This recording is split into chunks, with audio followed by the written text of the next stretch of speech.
Welcome. I'm pleased to be sitting down to talk with JA Asia Pacific President and CEO, Maziar Sabet. So Maziar, thank you for making the time to join us all today. I'd like to begin by talking a little bit about the upcoming retreat I see you have planned for your Asia Pacific members later this month. I believe the theme is unity and diversity. Can you maybe just tell us a little bit about what that means and maybe how it relates to JA, in your region in particular? Well, thank you, Kirk. Before I answer your question, let me formally welcome you to the JA family. It's great to have you on board, and I very much look forward to our work together. So a formal and official welcome to you, Kirk. I know this is your first week with us at JA, and we're delighted to have you. And let me just point something else out before we get ourselves in trouble. I mean, as much as we would have loved to have a face-to-face retreat and get the entire team from across the region together, I do need to point out that it's going to be a virtual retreat, given the ongoing challenges with the pandemic.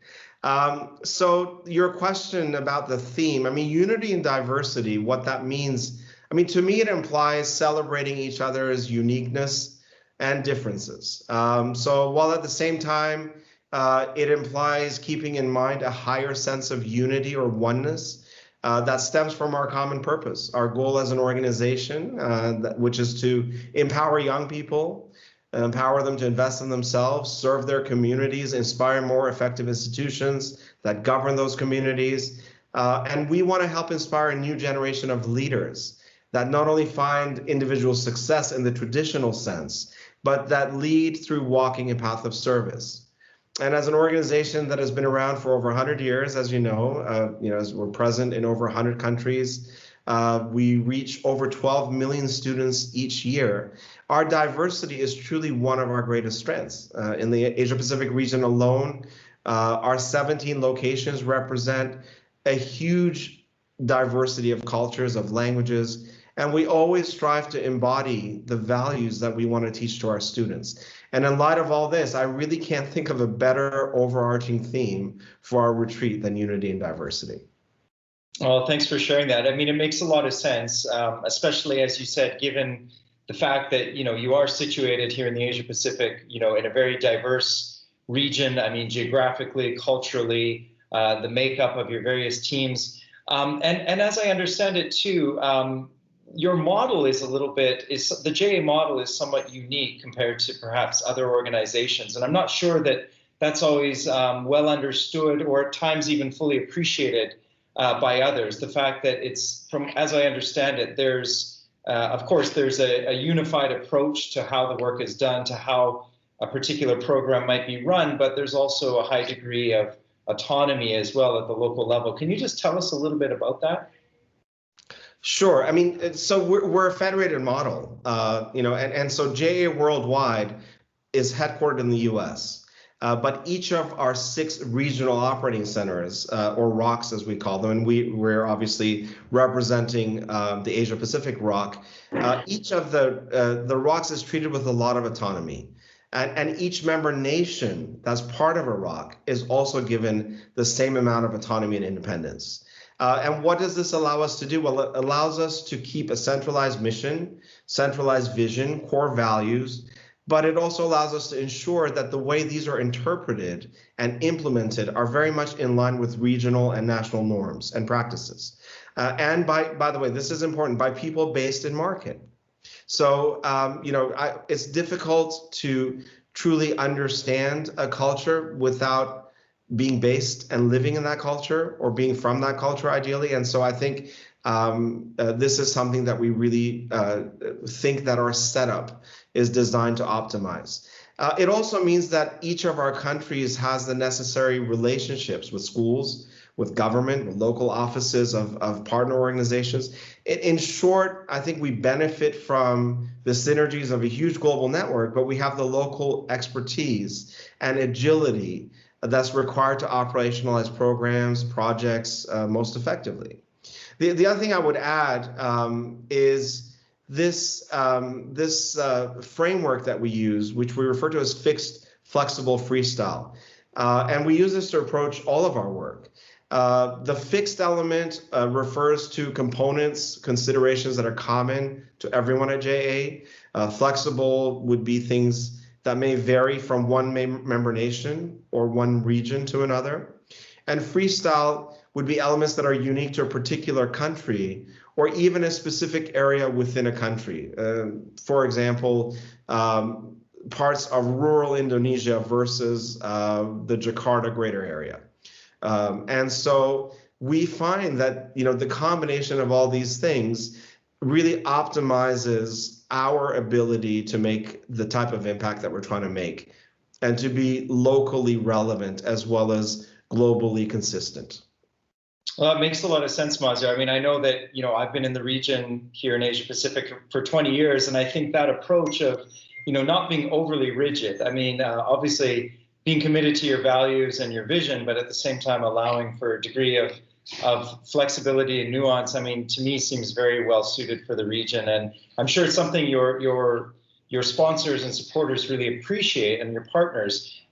Speaking of, I mean, obviously, 2020 has been a challenging year, to say the least, for many organizations and many business relationships. How have some of your relationships with those supporters fared over the past year? Can you tell us a little bit about that?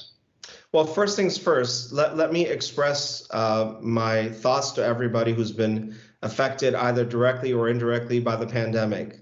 In terms of our business, I think almost without exception, the commitment from our sponsors and partners has been great and has remained. I think most of them realize that now more than ever is the time to invest in young people.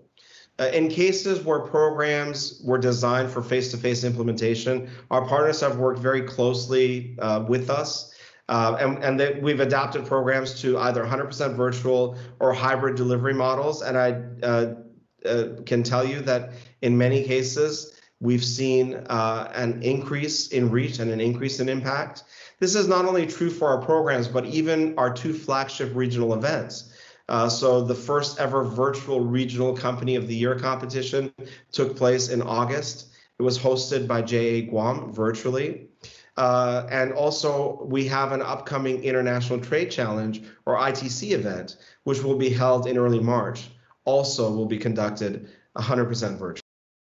So, although we know the pandemic will eventually pass, we'll be able to resume in-person activities. I also want to emphasize that our added capabilities in terms of digital hybrid delivery and all the added benefits that go along with them, increased reach, ability to lead a program from anywhere in the world, ability to volunteer from anywhere in the world, these will serve us well as an organization moving forward. I think the new normal is here to stay. Well, I remember a few months ago, I think early on into the pandemic, Maziar, you actually, in a similar address, you made that remark as well at that time, which I think has proved itself to be quite prescient. And I think, if there is a bright spot maybe in the year that has been, it is that institutions such as JA are better equipped in terms of digital delivery, hybrid delivery. Resiliency, the things that as an organization we often talk about. I think we are probably much better positioned going forward to actually live up to that. So that is encouraging news. So finally, Maziar, just to conclude, we are coming up to the end of the year, and obviously it's not like January 1st we're going to sort of turn the page completely and be out of this pandemic. Many of the challenges we are facing now, I'm sure will continue for some time, and new challenges, but new opportunities too. Can you maybe just share what some of your priorities are for the year ahead, and what your vision is, and what you've outlined as a course or direction going forward? Sure. I mean, let me focus on one key initiative that I think is important. For us, we want to take a strong partnership based that has been historically anchored to US or European-based multinationals. And we want to strengthen it and augment it through greater representation from Asia-Pacific headquartered multinationals, so companies that are based out of the Asia-Pacific region. I think the international reach of JA uniquely positions us to serve as a bridge. And in a way, I feel like we have a responsibility to serve as a bridge between various regions of the world. And in addition to augmenting our own relationship base here, I think that my colleagues from other regions can also benefit from Asia Pacific based organizations being better represented in the JA relationship portfolio. And these are organizations that are looking to contribute to the betterment of the international locations where they have a footprint through their CSR work, through their community involvement. And we at JA want to do what we can to help make this happen and to help bring about a better equilibrium in terms of representation.